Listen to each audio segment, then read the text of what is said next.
Wahai saudara dan saudariku muslim dan muslimah, jadilah anda hamba Allah yang bertakwa kepada Allah Subhanahu wa ta'ala ketika anda berbakti kepada dua orang tua anda. Bertakwalah anda ketika anda berbakti kepada dua orang tua anda. Sesungguhnya berbakti kepada dua orang tua merupakan sifat para nabi-nabi dan rasul-rasul yang Allah utus ke muka bumi. Sungguh besar hak orang tua kepada kita. Tidak sanggup lisan kita mengutarakannya. Pena kita tidak sanggup menggambarkannya dengan tinta kita. Karena begitu besar hak orang tua kepada kita. Cukuplah Rasulullah SAW menggambarkan kepada kita bagaimana besarnya hak orang tua. Dari Jabir ibn Abdullah radhiyallahu taala anhuma, beliau mengatakan anna rajulan ata ila Nabi sallallahu alaihi wasallam. Ada seorang laki-laki datang kepada Nabi sallallahu alaihi wasallam. Laki-laki ini mengatakan, "Ya Rasulullah, inna abi akhadha mali." Wahai Rasulullah, sesungguhnya bapakku mengambil hartaku.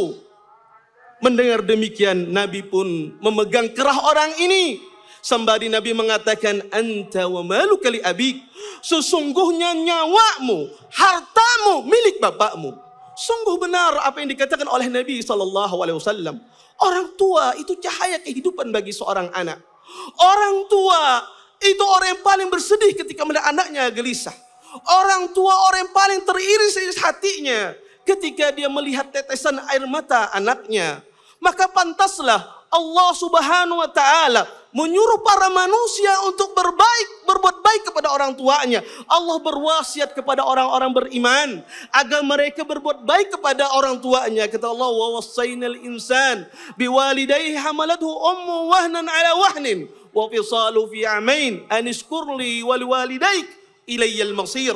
Kata Allah Subhanahu wa ta'ala, sesungguhnya kami berwasiat kepada para manusia agar mereka berbuat baik kepada ibunya, berbuat baik kepada dua orang tuanya yang telah mengandungnya lemah di atas kelemahan dan menyapihnya selama 2 tahun agar mereka bersyukur kepada Allah, bersyukur kepada kedua orang tuanya dan mereka kembali kepada Allah Subhanahu wa ta'ala. Bagaimana tidak besar hak orang tua kita kepada kita? Berapa banyak air mata yang mereka teteskan untuk kita. Di saat kita tidur pulas di malam hari, mereka meneteskan air mata mereka sembari mereka mengangkat tangan mereka kepada Rabbul Alamin. Mereka berkata, berdoa kepada Allah, ya Rabb, wahai Tuhanku, jadikanlah hamba anak-anakku menjadi anak yang bertakwa. Jadikanlah anak-anakku menjadi anak yang berhasil. Maka pantaslah Allah Subhanahu wa ta'ala menyuruh kita, mewajibkan kita agar beribadah dan berbuat baik kepada kedua orang tua kita. Wa qadha rabbuka alla ta'budu illa iyyah wa bil walidayni ihsana. Sesungguhnya Tuhanmu telah mewajibkan kepadamu agar engkau tidak beribadah kecuali hanya kepadanya dan berbuat baiklah kepada kedua orang tuamu. Karena berbuat baik kepada orang tua salah satu sebab diterimanya amalan seorang hamba. Allah Subhanahu wa ta'ala mengatakan dalam Al-Quran, ulaika alladhina taqabbala minhum ahsana ma amilu. Kata Allah Subhanahu wa ta'ala, mereka lah yang Allah terima amal pahalanya, amal kebaikannya akibat mereka berbuat baik kepada dua orang tua mereka. Berbuat baik, berbakti kepada orang tua sebab kita meraih surga Allah Subhanahu wa ta'ala yang luasnya seluas langit dan bumi, dan surga itu ada di hadapan Anda. Raihlah surga tersebut, berbaktilah kita kepada orang tua kita, berbuat baiklah kepada mereka. Karena Nabi SAW mengatakan, al-walidu awsat abwabil jannah. Sesungguhnya orang tua pintu pertengahan surga. In syi'ta fa'adi dalikal bab aw hifathu. Kata Nabi, jika engkau ingin, jagalah pintu tersebut atau engkau lalaikan. Hadirin sidang Id yang dimuliakan oleh Allah Subhanahu wa ta'ala. Bertakwalah anda kepada Allah Subhanahu wa ta'ala.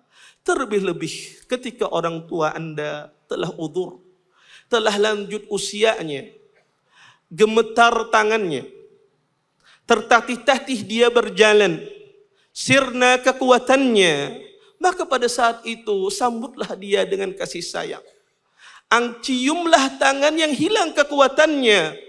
Rendahkanlah diri anda di hadapan orang tua anda. Karena Allah yang memerintahkan anda demikian. wakhfid lahuma janha dhulli minar rahmah wa qur rabbirhamhuma kama rabbayani shaghira. Hendaklah kalian, kata Allah, merendahkan di hadapan orang tua kalian dengan penuh kehinaan. Dan katakanlah, ya Allah, rahmati mereka berdua, kasih sayangi mereka berdua, sebagaimana mereka berdua mengasihi sayangi aku di waktu kecil. Penuhilah kebutuhan mereka di dunia sebelum mereka meminta. Bahagiakanlah mereka di dunia selama mereka masih hidup.